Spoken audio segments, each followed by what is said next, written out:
Dear viewers, you are welcome to another segment of Daybreak Africa. First and foremost, let me wish us compliment of the season.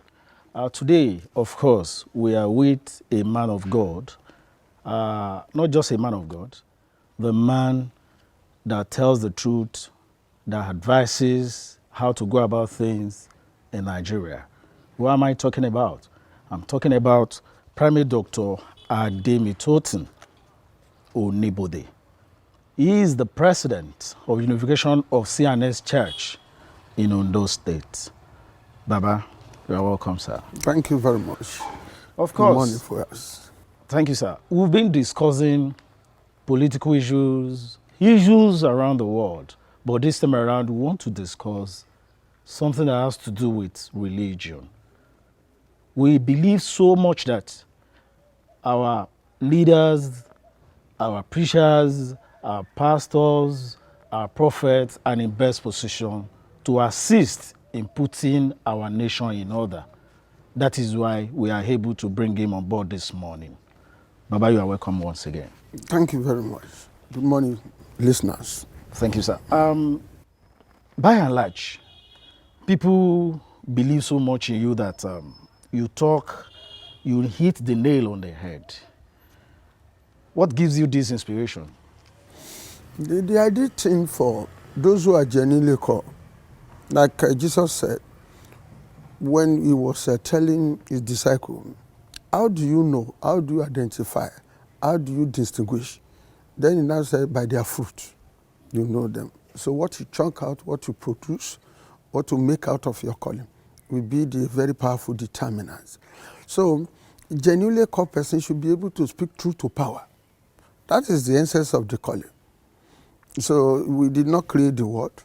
We are not manufacturers. But human beings, by their nature, having fallen from the Garden of Eden, when they are in power, or when they have a kind of opportunity, some of the time they may want to abuse it, mostly unknowingly.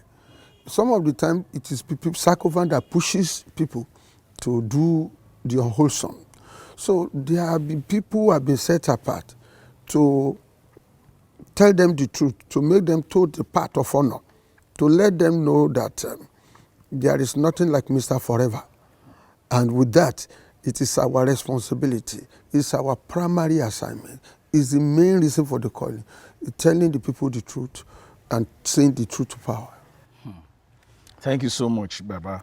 Man of God, there is this, I want us to clear the air on this issue of saying maybe CNS, which is Cherubim and Seraphim, that they are not really part of Christian Association of Nigeria or Pentecostal Fellowship of Nigeria, things like that. Do you have any relationship at all with these two bodies? You see, Cherubim and Seraphim is a full-fledged member, well known in Christian circle, and is a member of KAN.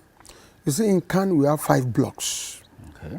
Catholic is a separate block, so you have the potentials as block. The PCN you just mentioned is a block on its own for the Pentecostal. Okay. Then you have the one that is called OAIC. So Cherubim and Seraphim belong to that OAIC. So other people in the OAIC may be Samaritan, the Celestial Church. So we are all different blocks. The entire 5 block is make up the KAN.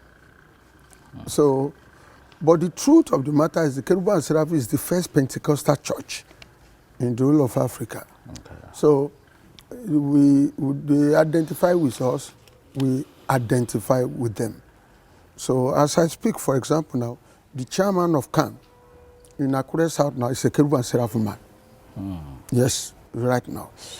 The incumbent is from Cherubim and Seraphim. That's good. Thank you so much, sir. Okay. Yes, let's now go into the discussion proper now. Looking at it from the angle that, of course, this is more or less the beginning of a new year. You will be hearing so many prophecies that this will happen, that will happen in the year. Man of God, some will come to pass, some will not even see the light of the day.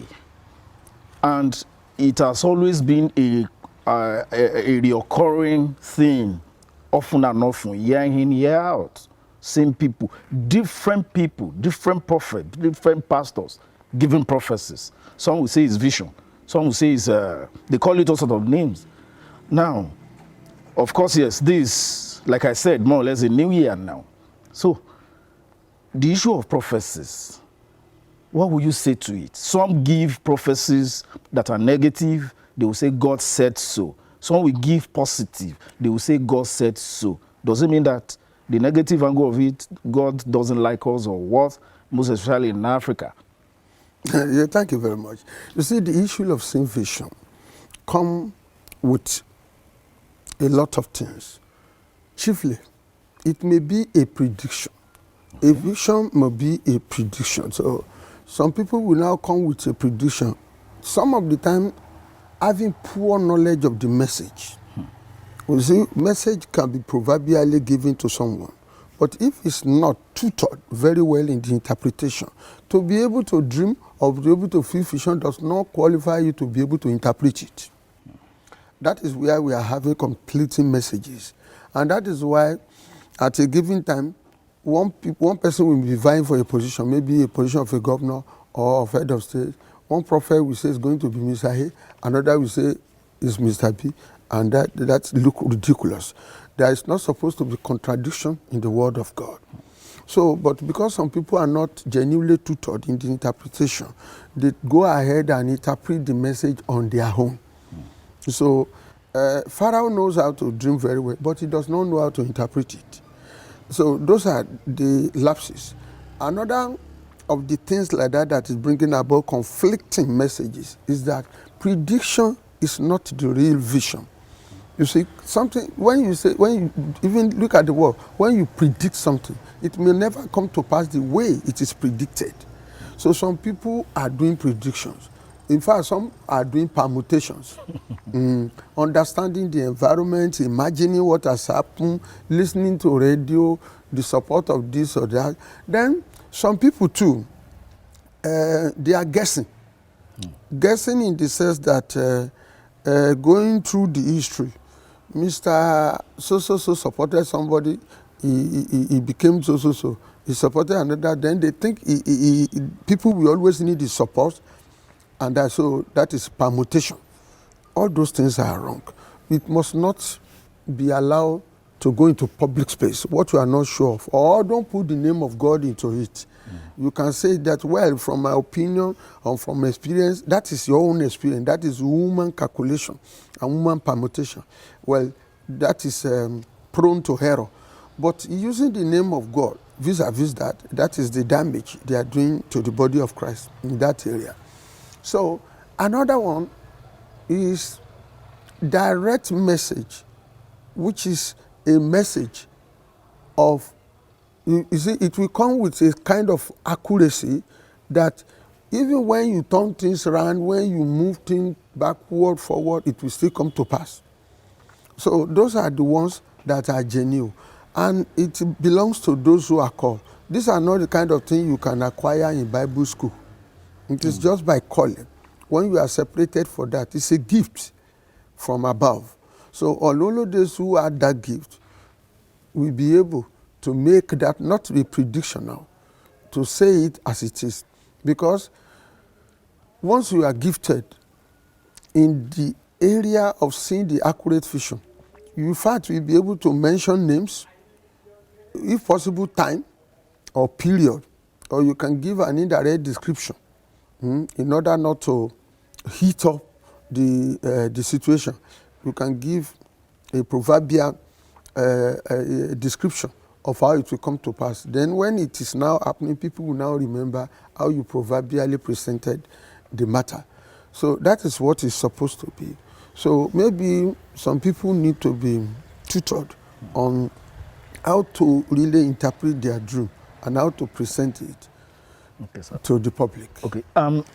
In your analysis now, it's like there's a difference between prediction, vision, and prophecy. Permutation. Yes, yes. So, sir, please, in few minutes, how can we differentiate the three? Prophecy is the one that comes with accuracy that must come to pass.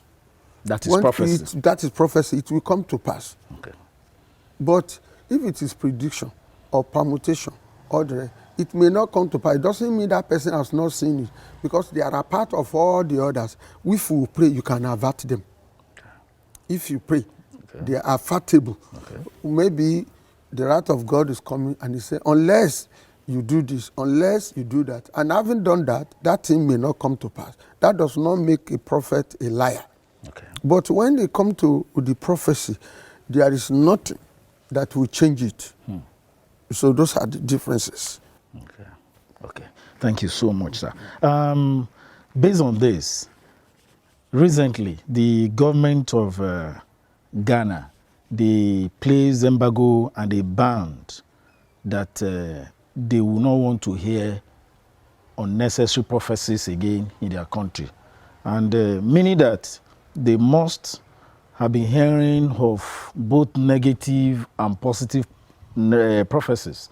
Sir, do you succumb to that? Do you buy into that country's idea of stopping unnecessary prophecies? See, when government does not know what to do again, some of the time they go and orchestrate some undue a sort of abandoning their basic responsibility to the citizenry. I don't see what concerns government about that. If anybody has made a kind of a prediction that is likely to cause breach of peace, arrest that person for conduct likely to cause breach of peace. If anybody has made a prediction and that thing refuses to come to pass and it has caused panic, then you can take him to court. But a government telling the prophet or pastor what to say, what not to say, I don't think they are serious. They don't even know what they are doing. Because in the first instance, a lot of people who are making that prediction today, it is hunger that brought about assorted people becoming pastors so suddenly. The truth of the matter is, when you put food on people's table, you see people can enjoy electricity and water. Only very few that are called will venture. But hunger is the reason we are having larger number of churches in our own time now. So when the people does not want to stay in poverty. You see, no human being will love poverty or poor state of life. So since you want to get out of your poor condition, you want to get out of poverty, all the rest of it, you start to go about looking for profit.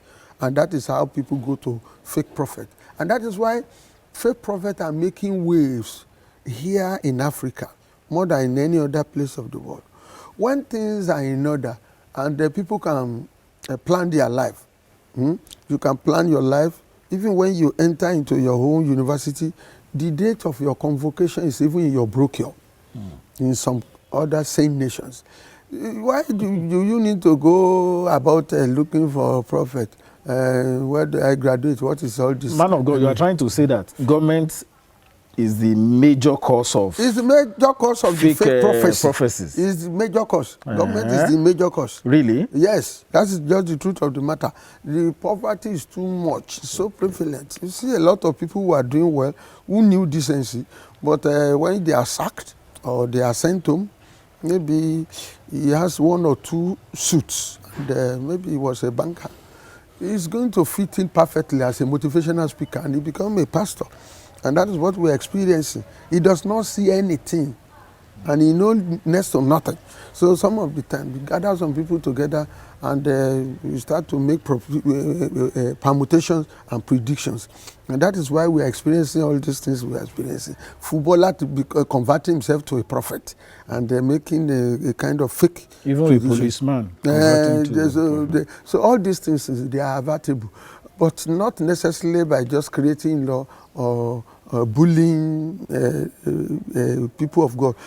There are some people who may be giving you a genuine message. You don't need to kill vision. And the book of Thessalonica warned that you cannot kill vision. Don't even try it. That's what the book of Thessalonica says. First book of Thessalonica, chapter 5. Okay. Don't try it. And what they are trying is Antichrist. No government should try that. That is not their primary responsibility. Those who are looking after fake prophets, let them go and learn their lesson in a hard way. That is none of government's problem. And I don't see how it's going to really work. Because there can be some people who will give you the message that will help the nation. It may not be favorable, it may be favorable. There are some prophecy that will not come to pass until it has go all the hog before it will come to pass. You see, like the message of Micaiah to that king in the scriptures. He told that king, if you go, you will not come back. He cannot believe it. He does not want to believe it. Every prophet has been telling him, you will go. This is how you will kill. There is even a particular very senior prophet. He come with a horn. He came to that king with a horn. This is how you are going to win your enemy. All sorts of things. But there was a prophet who stood out. He said, if you go and come back to that war, God has not sent me. Then he sent the prophet to prison, but the king never came back. So if you are killing, don't kill the Spirit of God because you have a lot of fake prophets. They have been there like that from the Bible time. The government of those times were able to manage them by way of fishing out the genuine ones. It is not difficult for government to know those who are genuinely truthful. Another thing that will really help is let government assist the Bible Society so that they can do some little regulation from among the Christians. You see, it is current that will make you an engineer. Yes. University will not make you a doctor. You see, it's the NMA is there to certify you. And you don't just because you are a graduate of accounting, you are chartered. No. There is a body. There is an institution that so we need that kind of thing like the Bible Society. Somebody who professes to want to teach other about Christ that does not know the name of Mother of Christ. And those who cannot even recite one psalm from the Bible, we have them, but they can speak eloquently. They were marketers before they were laid off. So it made it easy for them. Okay. So a lot of people will go to the marketplace until they are embarrassed by the people they want to heal. So things like that need to be regulated, not necessarily by enacting in law by state and saying people should not mention their vision. But a lot of them who have been predicting things are not coming about, they are already burying their heads in shame. That one is enough punishment for them. Okay. Which is natural. Yes, natural. Okay. Man of God, let's now come to this issue of the educational aspect of it. Some churches, they are able to establish institutions, universities, and of course, the contributions from members of those churches cannot and can never be overemphasized, can never be ruled out completely. At the end of the day, we will discover that the members that contributed to the development of that very university, at the end of the day, they will now be unable to send their words into those universities. And they tagged it to be Christian schools. Sir, you as a man of God and as a leader of a church, how will you address this? How will you assess this kind of situation? Well, it's like there are some misconceptions on this matter. Because, you see, when you are talking of qualitative education, education has never been free anywhere. Somebody has to pay for it. Even the free education of Chief Oloyede Abafemi Awolowo of that time is free to the public, but government pays. Somebody has to pay. So those lecturers, the professors, if you want qualitative education, it is bound to be expensive. Okay. They have to take their salary. They have to take their allowances for research. So who will pay? You see, you have to pay. The only thing is, with time, the price is supposed to be reducing. Okay. So one of the reasons why it may not be very easy for somebody like me to blame all those private universities belonging to church is because the exchange rate keep collapsing. The purchasing power of our naira is getting weaker. And as a result of which, all those things, before you can go and bring a professor from Standard University, Oxford, everything, you have to negotiate. It's not going to take something below what it takes, even if it's determined to be of assistance. By the time you calculate that, it may be difficult to retain the price or to reduce the school fees. You see, these academicians are international commodity. So you have to pay for them. Then you, as a good church, you don't want to give what Yoruba call bowowo. You see, you want to give qualitative education. You will not want to be disgraced. And don't forget, church in our time is a target for people who want to say something or they want somebody they can ridicule. So church must provide the best. It must be highly qualitative. Not only highly qualitative, it must be seen to be of quality. So for that reason, those money may get above the reach of some members. What the church can do, which I know some church does, is you now encourage scholarship for the members of that church. Since you are a member and you are a genuinely a full-fledged member, because we have a lot of members from nominal to subordinate and all the rest of it. Members are not just members. So, but those who are members, those who have been supporting the growth of that church, well, they are entitled to scholarship. So you make the scholarship. So you'll be able to take from the outsider or from the rich to the poor in that circumstance. That's what they can do. Because if you ask them, let them reduce it to, it's not supposed to be more than 50,000 or 100,000 and not the rate of the standard will come down. Expansionist program will be hampered and the research will stop, and improving on the quality and becoming a competitive university will be difficult. You know, universities all over the world are all rated together. They say the best 100 in the world, the best in Africa, the best everything. To be able to move your own university to MFA position, it may cost some money. So, but what we expect is that the price is supposed to be reducing. If there is stability in the purchasing power of our money, if there's stability. And don't forget, most of the things in any university or any school we need, they are imported, including the personnel. Even the personnel, some of them are imported. A lot of universities, what we had in the recent past, they are putting graduate assistants to come and be supervising undergraduates. That is not the best. You see, and that will bring down the quality of that school and the quality of education they will receive. And that is why we are having unemployable graduates. So be able to have employable graduates or those who can really employ themselves, we need to give them qualitative education. After all, education is meant to solve the problem of the society in your own time. There's nothing to suggest that government should employ educated people. But those who cannot stand on their feet are most of the people that are chunked out now. A good church should produce those who can stand on their feet. No job is not a reason for a graduate not to succeed in life. Thank you, man of God. Of course, dear viewers, if you are just joining us, we've been discussing with our father in the Lord, Primate Dr. Adetoti Onibodi, and is the state president, Unification of Leaders of a CNS Church in Ondo State. At the same time, is the founder of Success Gate Mission International.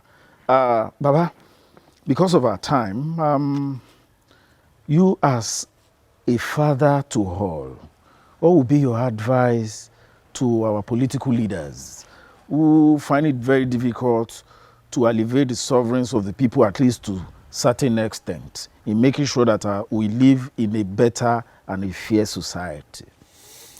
Well, the advice is simple and direct, because the willpower, the process by which our leader emerge is our major problem. That process cannot give us qualitative leader. You see, nepotism, tribalism, clannishness, and all the rest of it that is very rampant here. So, even while somebody like me was very young, the tribalism that is pronounced now was not like that in those days.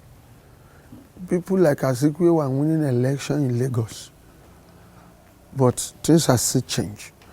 What do we need to do? The system by which our leaders emerge should be thoroughly looked into so that the best can come out. instead of we recycling mediocres. Another point around that area is the fact that when you lose an election, maybe in your state, maybe you contested as a governor, your people will reject you, then you will now become a minister. To whom your loyalty will go? Of course. Is we go straight to that one individual who made you a minister. Yes. There's no need for you to show loyalty to your people because you are not a representative of people, even though on paper you are representing that state, because it is constitutional that every state must have a minister. But that person is not representing his people. These are the lapses that we need to look into. That was why some of us were talking about the option here for.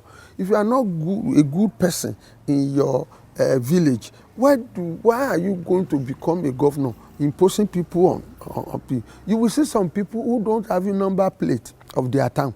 They will become representative of that town because they are friends to the leaders of the party. The leader will just sit down and say, this is the next person. So, you see, people are not being represented. And that is why the quality of the bill being passed in our House of Assembly does not reflect the situation. Instead of solving problems, it's complicating problems.